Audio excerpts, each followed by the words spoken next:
Online game free ফায়ারের মাধ্যমে পরিচয়, তারপর জড়িয়ে পড়েন প্রেমের সম্পর্কে।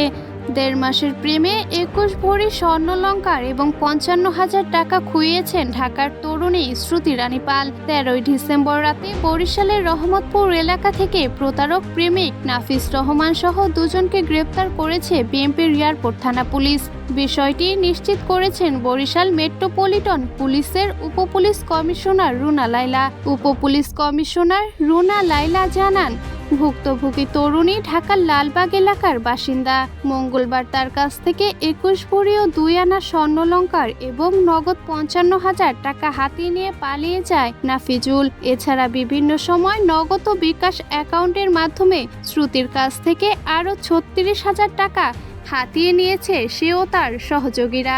এ বিষয়ে শ্রুতি রানী বৃহস্পতিবার বিষয়টি ঢাকার লালবাগ থানায় অভিযোগ দেন।